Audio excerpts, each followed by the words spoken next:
Second problem है, if three distinct integers are randomly chosen from the set 1 2 3 up till 10, then find the probability that their sum is a multiple of 3।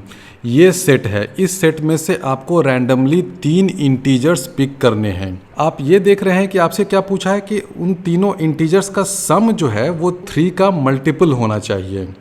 3 का multiple सम होना चाहिए, यानी कि अगर आप 3 कोई भी रैंडम इंटीजर्स पिक करिएगा, इसमें से मान लीजिए कि आप इसमें से कोई भी 3 रैंडम इंटीजर्स पिक करिएगा और उसका सम लीजिएगा, तो या तो वो 3 का मल्टीपल होगा, उस केस में रिमाइंडर क्या होगा, 3 से डिवाइड करने पे 0 होगा, या 3 से डिवाइड करने पे रिमाइंडर 1 होगा, या 3 से डिवाइड करने पे रिमाइंडर 2 होगा। यही होगा ना। दुनिया का कोई भी पॉजिटिव इंटीजर हो, आप इतना तो कह सकते हैं कि अगर आप 3 से डिवाइड करिएगा तो रिमाइंडर जो है वो या तो 0 होगा, या 1 होगा, या 2 होगा, यही 3 चीज़ होगा। तो हम लोग अभी ये करते हैं कि ये जो सेट है इसको 3 डिफरेंट सब ग्रुप्स या सबसेट में डिवाइड करते हैं। पहला सब ग्रुप है वैसे इंटीजर्स जो 3 से डिविजिबल है या 3 से डिवाइड करने पे उनका रिमाइंडर 0 आता है। तो एक सबसेट हो गया 3 6 9। दूसरा हम लोग लेते हैं वैसे इंटीजर्स जिनको 3 से डिवाइड करने पे रिमाइंडर 1 आता है, यानी कि 1 4 7 10। और तीसरा सबसेट होगा वैसे इंटीजर्स जिनको 3 से डिवाइड करने पे रिमाइंडर 2 आता है, यानी कि 2 5 और 8। तो ये समझ में आया। हमने क्या किया है कि जो सेट हमें दे रखा है उस सेट को 3 सब ग्रुप्स या सबसेट में डिवाइड किया है। डिवाइड किस क्राइटेरिया पे किया है? वैसे इंटीजर्स जिनको डिवाइड करने पे रिमाइंडर 0 आता है, ये सबसेट हो गया। ये वैसे इंटीजर्स हैं जिनको 3 से डिवाइड करने पे रिमाइंडर 1 आता है। ये वैसे इंटीजर्स का सबसेट है जिनको हम 3 से डिवाइड करेंगे तो रिमाइंडर 2 आता है। अब क्वेश्चन में हमसे ये पूछा है कि हमें 3 इंटीजर्स को रैंडमली पिक करना है such that their sum is a multiple of 3। तो 3 इंटीजर्स के सम को अगर हम लोग चाहते हैं कि मल्टीपल ऑफ 3 हो तो 2 केस हो सकता है। पहला केस तो ये हो सकता है कि आप तीनों के 3 इंटीजर्स किसी एक पर्टिकुलर सब ग्रुप से लीजिए। मान लीजिए कि तीनों इंटीजर्स आप यहाँ से ले लीजिए, तो क्या होगा, तीनों का सम में भी रिमाइंडर 0 ही रहेगा, यानी कि डिविजिबल बाई 3 हो गया, है ना। या आप तीनों के 3 इंटीजर्स इसी सब ग्रुप से ले लीजिए, तो क्या होगा, 3 इंटीजर्स ले रहे हैं, हर इंटीजर का रिमाइंडर 1 है, तो 3 इंटीजर का रिमाइंडर सम करने पे 3 हो जाएगा। रिमाइंडर 3 मतलब वो डिविजिबल बाई 3 हो गया। या आप तीनों इंटीजर्स इस थर्ड ग्रुप से ले लीजिए।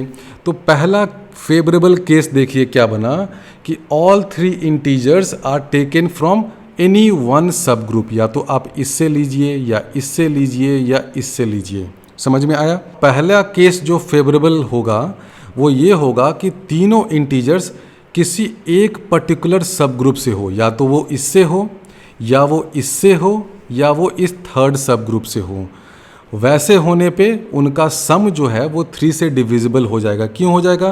क्योंकि आप 3 इंटीजर्स ले रहे हैं, इसमें से इंटीजर्स लेंगे 3, तो ऑब्वियसली तीनों 3 से डिविजिबल हैं, तो सम भी डिविजिबल होगा। इसमें से अगर 3 इंटीजर्स लेंगे तो हर का रिमाइंडर 1 है, 3 इंटीजर्स का सम करिएगा तो तीनों का रिमाइंडर 3 हुआ, काम बन गया।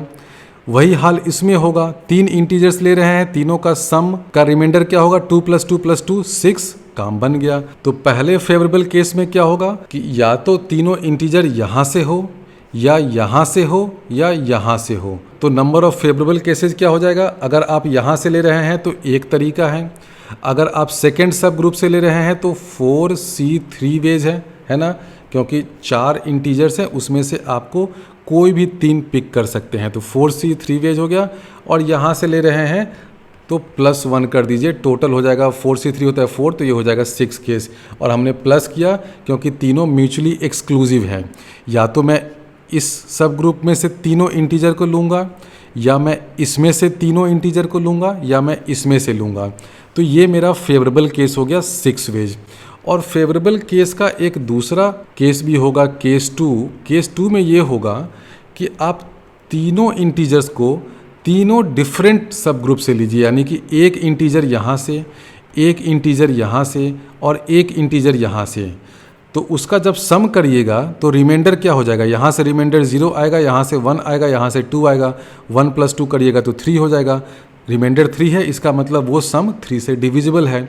तो वो जो फेवरेबल केस होगा वो क्या हो जाएगा, आप पहले सब ग्रुप से एक इंटीजर लीजिए, दूसरे सब ग्रुप से एक इंटीजर लीजिए और तीसरे सब ग्रुप से एक इंटीजर लीजिए। तो कितने तरीके से आप कर सकते हैं, 3c1 इंटू करना होगा, ध्यान रखिए इंटू, क्योंकि ये कंपाउंड वर्क है ना। आप एक इंटीजर यहाँ से सेलेक्ट कर रहे हैं, एक इंटीजर यहाँ से सेलेक्ट कर रहे हैं और एक इंटीजर यहाँ से सेलेक्ट कर रहे हैं। तो स्टेप वाइज कर रहे हैं, पहला इंटीजर लिया, फिर दूसरा इंटीजर यहाँ से लिया, तीसरा यहाँ से लिया। तो क्या हो जाएगा 3c1 into 4c1 into 3c1, ये हो जाएगा 3 इंटू 4 इंटू 3, कितना हो जाएगा भाई, ये हो जाएगा 36। तो ये हो जाएंगे total number of favourable cases 36 + 6। इसके अलावा और कोई फेवरेबल केस नहीं होगा। अगर आप मान लीजिए कि जिद करते हैं कि नहीं मैं 2 इंटीजर इस सब ग्रुप से लूं और एक यहाँ से लूं, तो क्या हो जाएगा, 2 इंटीजर यहाँ से लीजिएगा तो उनका रिमाइंडर हो जाएगा 1 + 1 2, यहाँ से एक इंटीजर आएगा तो रिमाइंडर होगा 2, 2 + 2 4, यानी कि वो 3 से डिविजिबल नहीं होगा। उसी तरह अगर आप 2 इंटीजर यहाँ से लीजिएगा तो रिमाइंडर 0 है और एक इंटीजर यहाँ से लीजिए तो रिमाइंडर 2 आ गया, एक इंटीजर यहाँ से लीजिए तो रिमाइंडर 1 आ जाएगा। यानी कि इन दोनों केसेस के अलावा और कोई फेवरेबल केस नहीं है। तो total number of favourable cases कितना हो जाएगा, 36 + 6 42। एंड ऑल पॉसिबल आउटकम्स कितने हो सकते हैं, 10 इंटीजर्स हैं, उसमें से 3 पिक करना है तो कितना हो जाएगा, बहुत सिंपल है, 10c3। तो प्रोबेबिलिटी क्या हो जाएगी, ये हो जाएगी 42/10c3। अब ये तो बहुत सिंपल है, इसको सिंप्लीफाई करिएगा तो आंसर हो जाएगा 7/20।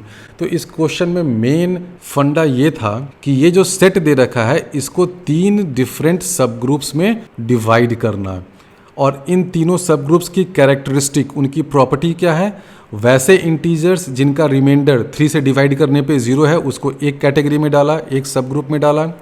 वैसे इंटीजर्स जिनको 3 से डिवाइड करने पे रिमाइंडर 1 आता है उनको दूसरे में डाला। वैसे इंटीजर्स जिनको 3 से डिवाइड करने पे रिमाइंडर 2 आता है उनको तीसरे में डाला। अब ये क्वेश्चन तो हमने 10 इंटीजर्स के लिए लिया है तो ऐसा किया है, लेकिन अगर आपको मान लीजिए क्वेश्चन में दिया रहता कि 1 to 10 के आगे भी 11 12 अप टिल से 30 या 20 तक है, कितने भी इंटीजर्स हो जाएं, और यही क्वेश्चन रहता तो उसमें भी ये मेथड काम में आता। उसमें भी आप क्या करते, ये जो पहला सब ग्रुप बना है ना 3 6 9, इसमें फिर क्या होता, 9 के आगे आपको कुछ और लेना पड़ता। क्या होता, 9 के अलावा यहाँ पे इंटीजर आता है 12, फिर 15 आ जाता। इस वाले सब ग्रुप में 10 के आगे क्या आता, 13 आता, फिर 16 आता। इस वाले सब ग्रुप में 8 के आगे फिर 11 आता, फिर 14 आता।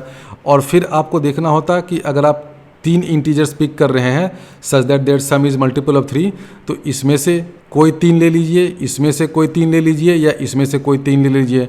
तो वो आप उसी मेथड से करिएगा तो आंसर आ जाता। तो यहाँ पर अगर 10 इंटीजर्स के बदले अगर 20 या 30 इंटीजर्स भी रहता तो भी मेथड एग्जैक्टली सेम रहता। उसमें भी आपको 3 डिफरेंट सब ग्रुप्स में इस सेट को डिवाइड करना पड़ता।